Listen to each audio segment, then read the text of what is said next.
Welcome, ladies and gentlemen, audiophiles and music lovers. Today, I'll be reviewing the Warwick Acoustics Bravura Electrostatic headphones, along with the Warwick Acoustics Energizing Amplifier. I hope you enjoy it.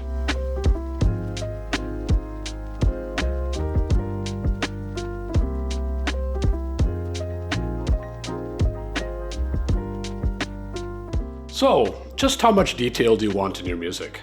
Really? How closely should your equipment reproduce what is on the recording? The answers might seem obvious, but in the case of headphones, electrostatic designs encourage a re-examination of these questions. That's because many electrostatic designs have such a distinctive sonic signature compared to conventional dynamic designs that you can easily think, one of these must be wrong. The Warwick Bravuras certainly raise this question. And they do it without some of the trade-offs that electrostatic designs of the prior era often brought.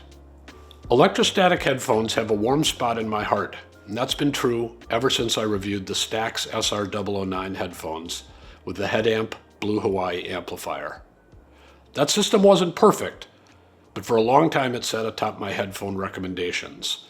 That was because some electrostatics, those in particular, did things that dynamic driver systems didn't do 5 or 10 years ago. So I was intrigued by Warwick's launch 7 years ago of an electrostatic headphone system, the Sonoma. On review today, we have the newer Bravura, which is the replacement for the Sonoma in the Warwick line. The Bravura headphones cost $23.95, and the necessary energizer processor, DAC, and amplifier box costs $4,600. That brings the total for the system, and it is a system, to $69.95 in the US. You might want to think of the electronics as a $2,000 amp together with a $1,200 DAC and a $1,400 analog and acoustic processor, or something like that, whatever mix you like.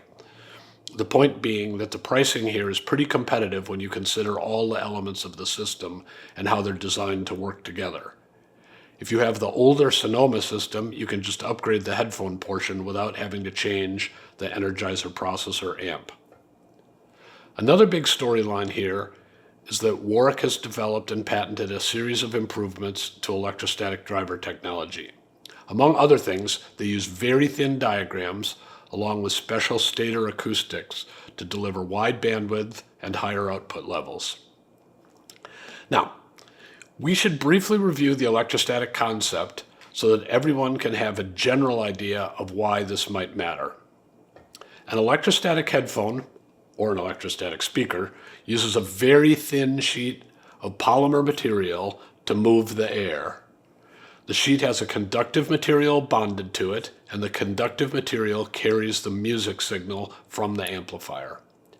A grid is placed near the diaphragm, and this grid carries a fixed voltage supplied by the Energizer amplifier.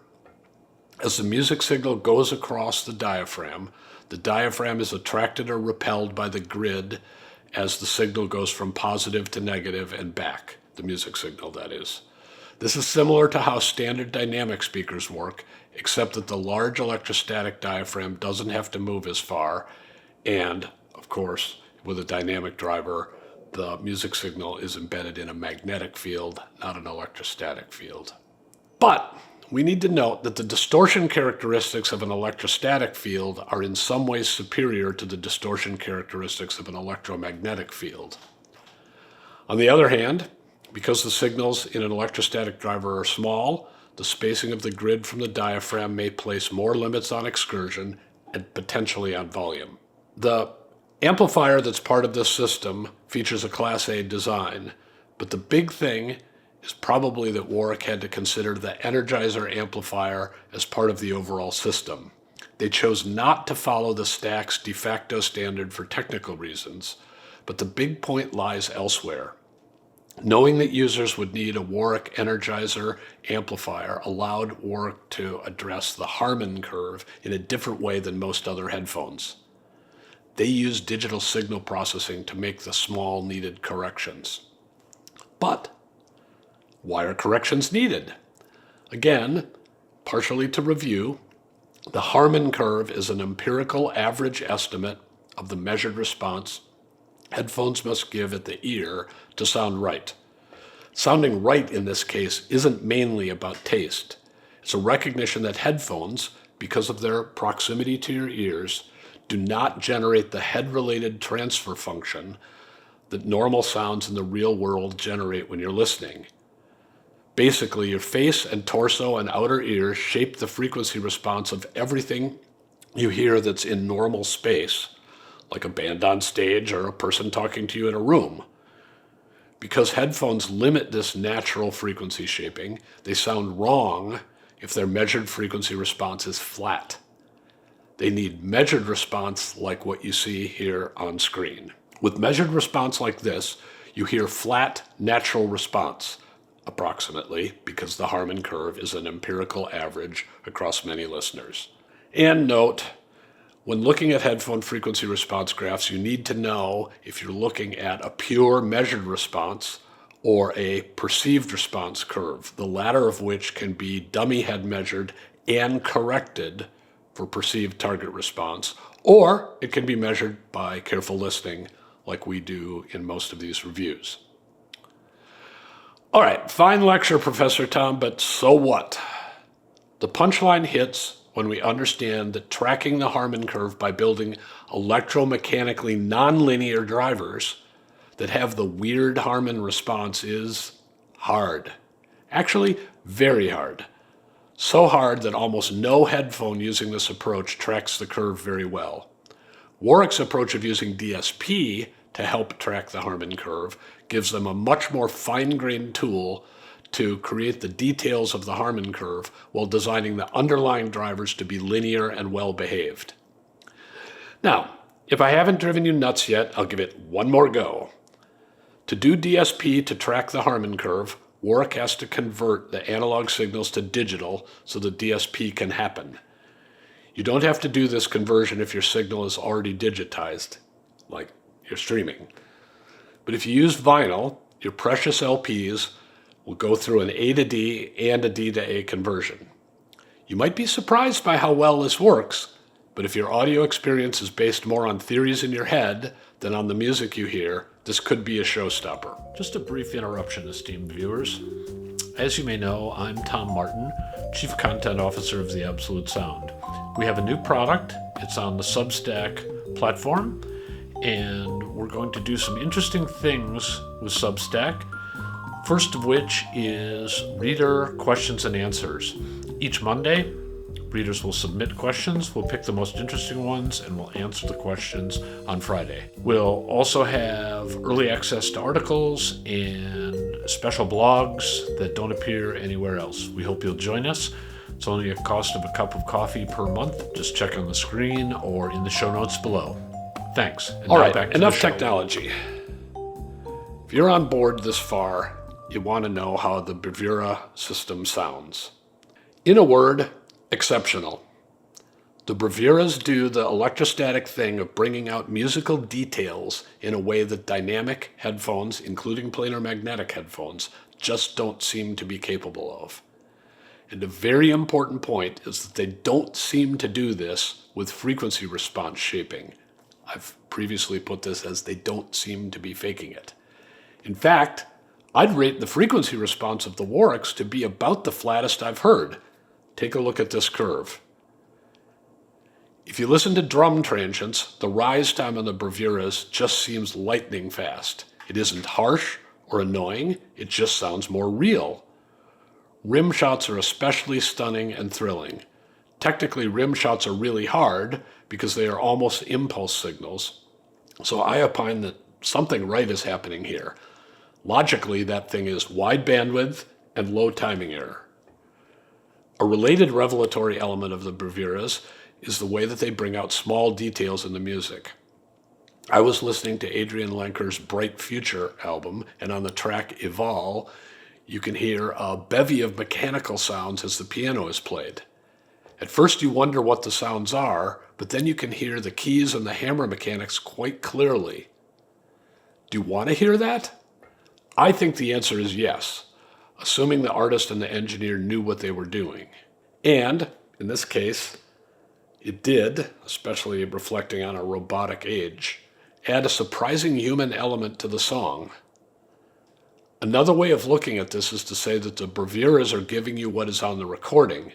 Sometimes, maybe, that won't be of interest. But if the headphones filter out all such detail, you'll lose some music you want.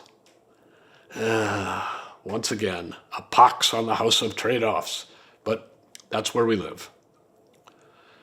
Another example of the sound of the Bravuras comes from the White Stripes album Elephant. On the opening track, Meg's kick drum sounds well-weighted and detailed. Turns out they gave the kick drum its own track. And as Jack cranks it up, you hear each instrument. Jack on rhythm guitar, Jack on lead, Jack on Digitech's whammy bass. Quite clearly. So what? Well, my experience is that being able to follow the elements of a song like this does quite a bit to your involvement with the music.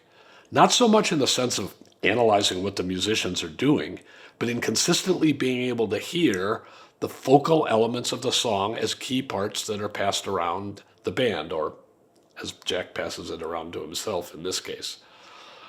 Blurring those harmonies and dynamics and mini solos into a blob of sludge doesn't make the big picture more interesting. It makes it seem smaller and less dynamic and less thrilling. One way to summarize what the Bravuras do dynamically is to suggest that they are more like near-field listening to stereo, or like sitting closer to the band at a concert rather than sitting farther away. A closer seat generates more articulation from the instruments and gives less reverb from the environment. You might legitimately find closer seating to give too much information. It might also be too engaging if you're a background music listener. Alternatively, since headphones don't, at least without fancy processing, give a realistic sense of space, you might conclude, might as well get the dynamics and detail that headphones can do oh so well. Interestingly, the superb detail retrieval of the Bravuras does seem to make them sound a bit more spacious than normal headphones. Better transmission of the decay in the recording venue, I think.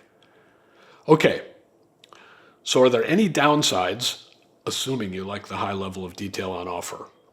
Yes, indeed. First, the Bravura seems to slowly roll off in the bass, as most open-back headphones do. Though, I gotta say, the Bravuras roll off to a lesser degree than many open-back headphones. The point is that if you like modern pop or hip-hop, and you think deep bass is key to this music, then the Bravura probably isn't your ideal headphone. I think the Bravura bass is well balanced, especially since most bass is actually mid-bass, where they're fine. Be sure you know the difference, by the way, between deep bass and mid-bass before you write off these headphones based on my comments. Still, I gotta admit, some listeners prefer elevated mid-bass and some want real power in the 30 to 40 hertz range where there are some recordings that have signals. Those are not the strengths of the Bravuras. A related comment is that the Bravuras clearly aim at being linear or flat. I think some other electrostatics also do amazing things, but are tuned more to be beautiful than to be accurate. I applaud what Warwick has done here, but it may not be your sweet spot. I think the Bravuras have a related output limitation where crazy people who want very loud music that has lots of bass will just not find happiness here. I don't test for very high average levels, so I can't be sure, but I would proceed carefully if you are a high volume listener, because on some very dynamic bass it sounds like we get to the edge of a little distortion. I should note that the excellent dynamics of the Bravuras do seem to allow lower average levels to sound interesting. All right, let's summarize. These are phenomenally engaging and well-engineered headphones. They give you insight into the music that is truly unusual and works very well with the engineering limitations of headphones, and I think that's a big achievement. I hope you've enjoyed this review. Of course, we invite you to get on our email newsletter list. There we publish many more reviews each week. And it's free, so check the link in the description. Thanks for watching, and we hope to see you again soon.